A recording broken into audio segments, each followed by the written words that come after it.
Hello friends, welcome to channel mister வாதி. இன்னைக்கு வந்து ரிலீஜன் அப்படிங்கிற இந்த ஒரு மதம் வந்து எதுக்கெல்லாம் வந்து பிரச்சனை இருக்கு அப்படிங்கிற பத்தி ஒரு ஒரு முக்கியமான ஒரு விஷயமா தான் இந்த வீடியோல பார்க்க போறோம். மெயினா பார்த்தீங்கன்னா ரிலீஜன் வந்து எதுக்கு பேரியர் இல்லாட்டி தடையா இருக்கு அப்படின்னு பார்த்தீங்கன்னா லாஜிக் அண்ட் ரீசனிங் திங்கிங் அப்படிங்கிற விஷயத்துக்காக. இப்போ தர்க்க ரீதியா வந்து நம்ம லாஜிக்கலா பேசுறப்போ அதுக்கு வந்து முட்டுக்கட்டையா வந்து இந்த மதம் அப்படிங்கிற விஷயம் இருக்கு. இப்போ கடவுள் நம்பிக்கை அப்படின்னு எடுத்தோம்னா அது பிரச்சனையே கிடையாது. ஏன்னா அது ஒவ்வொருத்தருடைய இண்டிவிஜுவல் அவங்களுடைய விஷயத்தை பொறுத்து அவங்களுடைய பெர்ஸ்பெக்டிவ் அவங்களுக்கு வந்து கடவுள் நம்பிக்கை தேவை, கடவுளுடைய இருப்பு தேவை அப்படின்னு சொல்லிட்டு கூட விட்டுலாம். பட் ஒரு ஸ்டேஜுக்கு அப்புறம் என்ன பிரச்சனை பார்த்தீங்கன்னா, இந்த இண்டிவிஜுவல் சாய்ஸ்ல வந்து பார்த்தீங்கன்னா, இந்த பிளைண்ட் ஃபெய்த் அப்படிங்கிற விஷயம், அதாவது மூட நம்பிக்கை தான் வந்துட்டு மிகப்பெரிய ஒரு ப்ராப்ளமா இருக்குது. பிளைண்ட் ஃபெய்த்தும் சரி, ரிலீஜியஸ் எக்ஸ்ட்ரீமிசம் அப்படின்னு சொல்ற மத அடிப்படைவாதமும் வந்து ஒரு மிகப்பெரிய ஒரு பிரச்சனை. அதுல அரசியல் கலக்கப்படுறப்போ இன்னும் ஒரு டேஞ்சரான விஷயமா தான் வந்து பார்க்கணும். இதை வந்து அன்அக்செப்டபிள் அப்படின்னு சொல்லலாம். இன்னைக்கு வந்து நம்ம இந்த வீடியோல வந்து இந்த பிளைண்ட் ஃபெய்த் அப்படிங்கிற இந்த விஷயத்துல வந்து பாத்தீங்கன்னா, இந்த மூட நம்பிக்கையில வந்து முக்கியமான 4 விஷயங்கள் வந்து பார்க்க போறோம். பார்ட் 1, பார்ட் 2 அப்படின்னு சொல்லிட்டு. அந்த 4 டாபிக்ஸ் என்னன்னு பார்த்தீங்கன்னா, யோகா, அதுக்கப்புறம் ஆஸ்ட்ராலஜி அப்படின்னு சொல்ற ஜாதகம் இல்லாட்டி ஜோசியம், அப்புறம் பிரேயர்ஸ் பிரார்த்தனைகள், அதுக்கப்புறம் வாஸ்து. இது 4ல வந்து இந்த வீடியோ பார்த்தீங்கன்னா பார்ட் 1 எடுக்கிறேன். ஸோ பார்ட் 1ல பார்த்தீங்கன்னா யோகாவையும் ஆஸ்ட்ராலஜி அப்படிங்கிற அந்த ஜோசியத்தை பத்தி கொஞ்சம் நம்ம வந்து டீட்டெயிலா பார்க்கலாம்.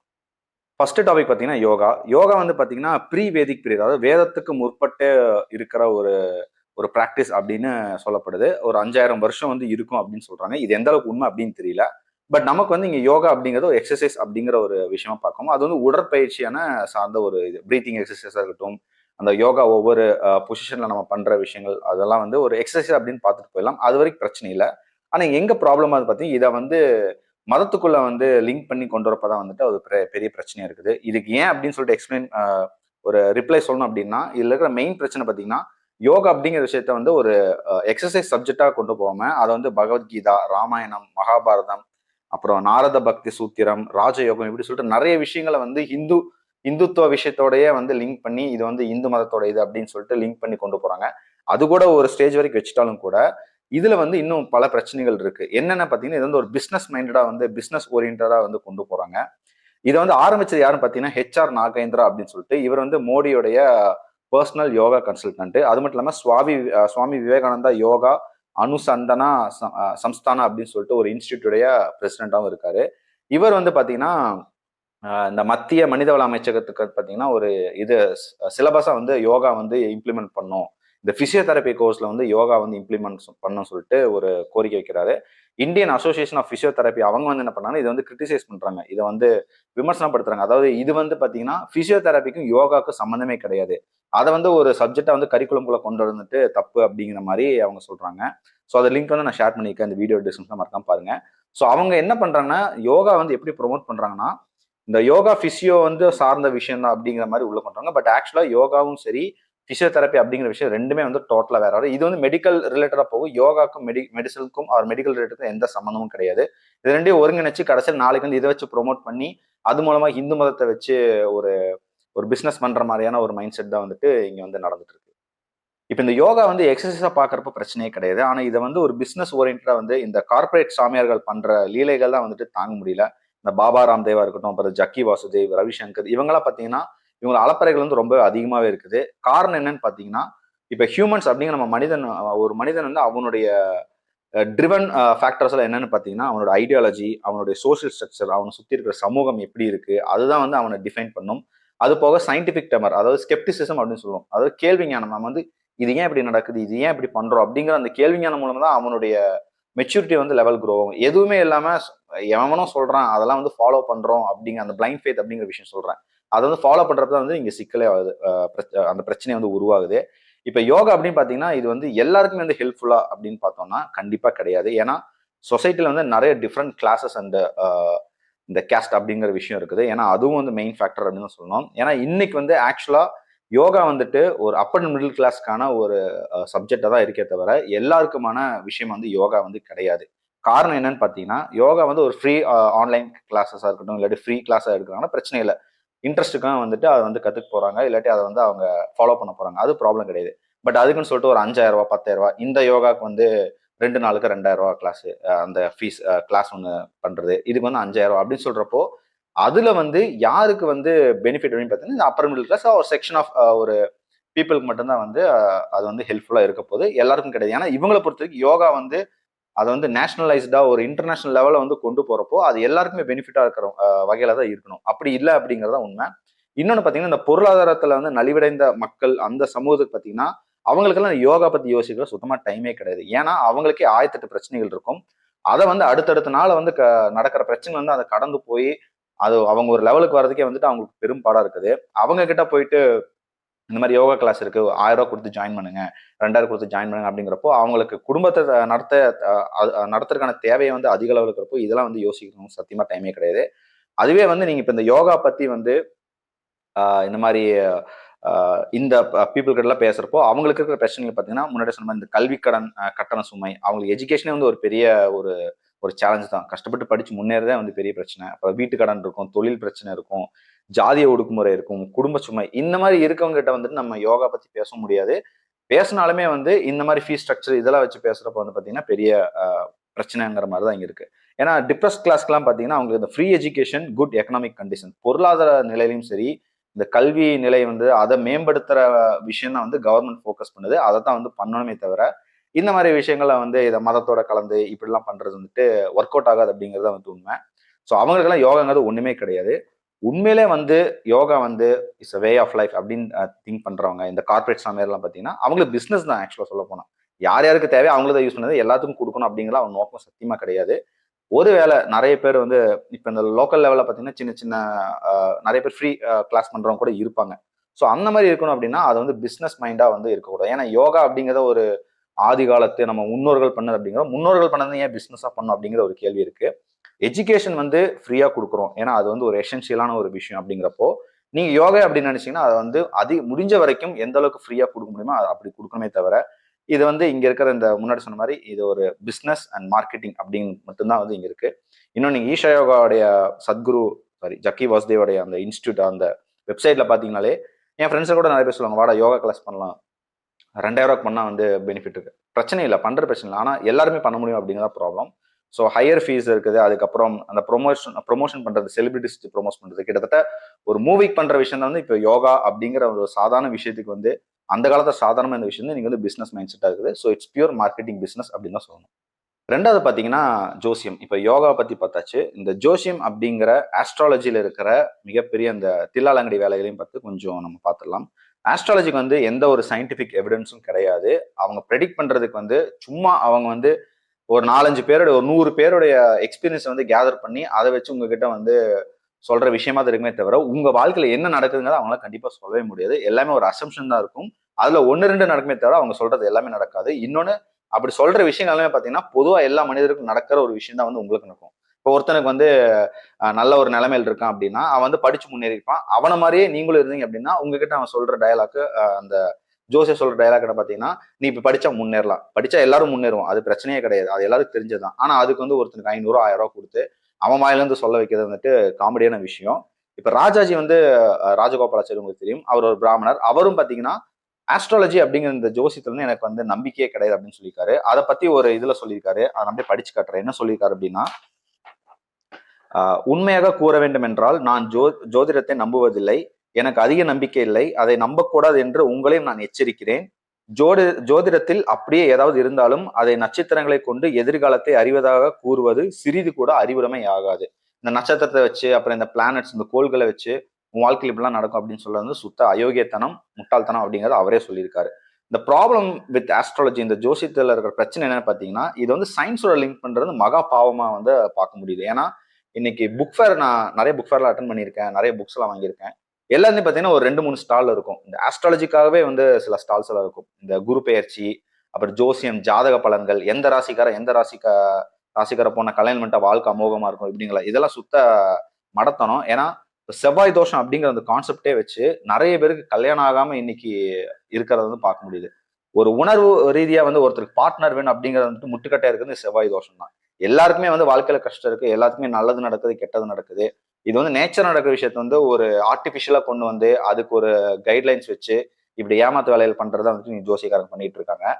முன்னாடி சொன்ன மாதிரி இந்த செவ்வாய் தோஷமே வந்து ஒரு மிகப்பெரிய ஒரு பிரச்சனை தான். நிறைய பேர் கல்யாணம் ஆகாம போறதே வந்து ஒருத்தர் 2-3 பேர் பாத்தீங்கன்னா ஒரு 4-5 வரன் பார்த்து ஒண்ணு நல்லா அமைஞ்சிருக்கும், அதுக்கு வந்து செவ்வாய் தோஷம் அப்படின்ட்டுருவாங்க. அந்த பொண்ணுக்கு அந்த பையனை பிடிச்சிருக்கும், அந்த பையனுக்கு அந்த பொண்ணு பிடிச்சிருக்கும். இது மனம் ரீதியா அவங்களுக்கு வந்து அமையற அந்த ஒரு ரிலேஷன்ஷிப்பை கூட தடுக்கிறதுக்கு வந்து இந்த செவ்வாய் தோஷம் வந்து ஒரு பெரிய முட்டுக்கட்டையா இருக்குது.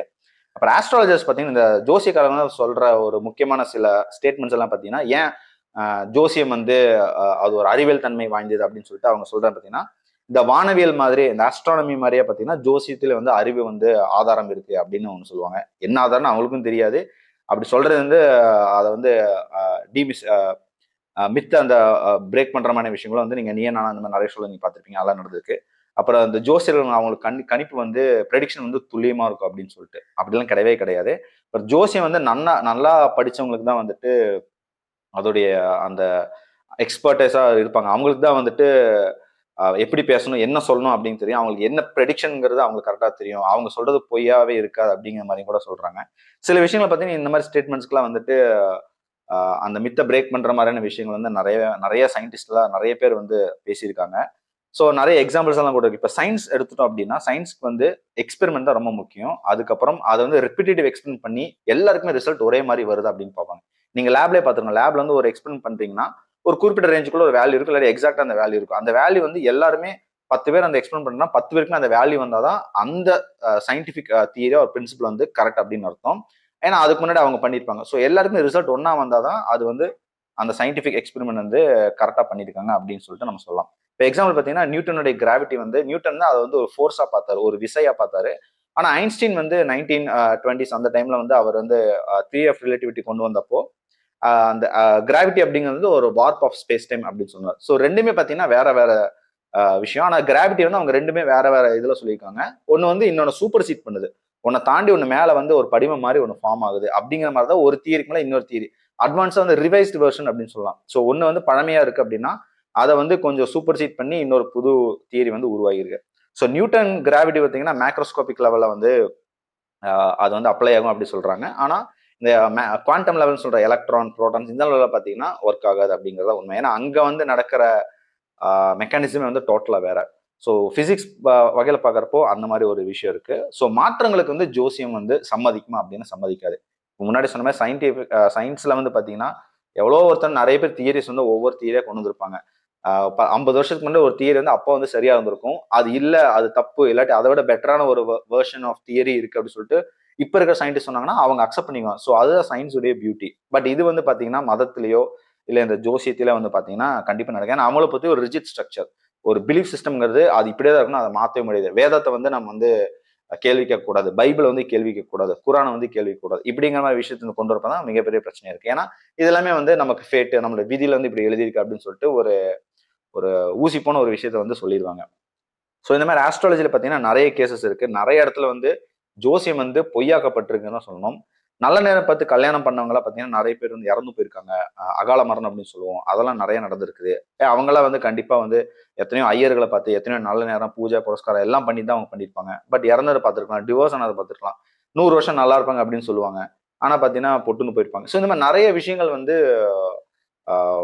ஆஸ்ட்ராலஜிக்கு எகெயின்ஸ்டாவே வந்து அவங்க சொன்ன அந்த ப்ரெடிக்ஷனுக்கு எகெயின்ஸ்டாவே வந்து மாறி இருக்கு. நிறைய விஷயங்கள் இந்த மாதிரி நடந்திருக்கு. நான் சொன்னது 1, 2 எக்ஸாம்பிள்.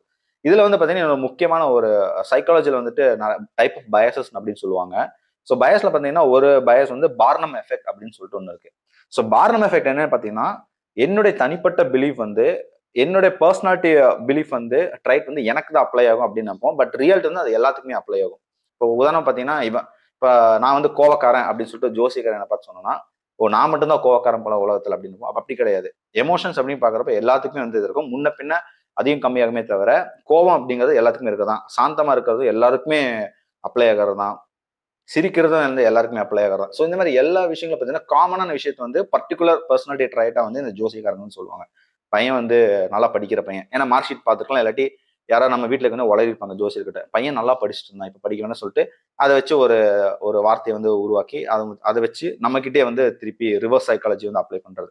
ஸோ இந்த மாதிரி விஷயங்கள் சொல்ல வாழ்க்கையில வந்து நீங்க முன்னேறுவீங்க, அப்புறம் நீங்க வந்து ரொம்ப அமைதியான ஆளு, நீங்க ரொம்ப கோவப்படுங்க, இதெல்லாம் பார்த்தீங்கன்னா எல்லாரோட வாழ்க்கையிலும் நடக்கும். பர்டிகுலர் என் வாழ்க்கையில தான் நடக்கணும் அப்படிங்கிறது கிடையாது.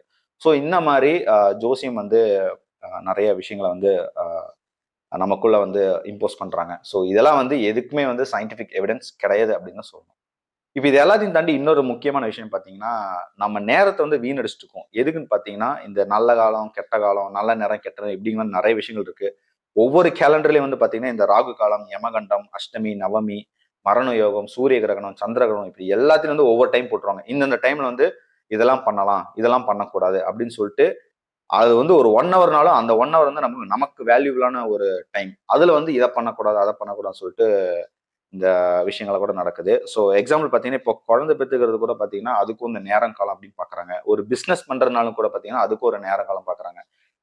ஆக்சுவலா நமக்குள்ள இருக்கிற நம்முடைய தாட்ஸ், நம்முடைய சிந்தனைகள், நம்ம எடுக்கிற டெசிஷன், அப்ப நம்மளுடைய ஆக்ஷன்ஸ், நம்ம என்ன மாதிரி விஷயங்கள் பண்றோம், இதெல்லாம் தான் வந்து நம்மள தீர்மானிக்கிறதே தவிர, இந்த யமகண்டமோ, ராகு காலம் எல்லாம் தீர்மானிக்க கிடையாது. நமக்கு நம்ம மேல நம்பிக்கை இருந்து நம்ம எடுத்த அந்த ஒர்க் அவுட் பண்ண அந்த விஷயங்கள் வந்து கரெக்டா இம்ப்ளிமெண்ட் பண்ண முடியுதா அப்படின்னு தான் பார்க்கணுமே தவிர, அதை வந்து கலந்தாய்வு செஞ்சு அதை வந்து அது மூலமா கிடைக்கிற அந்த அவுட்புட் வச்சு நம்ம இம்ப்ளிமெண்ட் பண்ணி பார்க்கணுமே தவிர, இது நல்ல நேரம் கெட்ட நேரம் பார்த்துட்டு வேஸ்ட் பண்றது சுத்தமா வந்து வேலைக்காகாத விஷயம் தான். ஏன்னா இப்ப பாத்தீங்கன்னா அந்த நேரத்தை வந்து நம்ம வாழ்க்கையில தொலைக்கிறதுக்கான நான் சொன்ன இந்த எல்லா விஷயம் இப்ப ஒரு நாளுக்கு பாத்தீங்கன்னா ஒரு 1.5 மணி நேரமோ 1 மணி நேரமோ ராகு காலம் சொல்லுவாங்க. 30 நாளுக்கு பாத்தீங்கன்னா 30 மணி நேரம். இந்த 30 மணி நேரத்துக்கு நீங்க எவ்வளவு விஷயங்கள் பண்ணலாம்.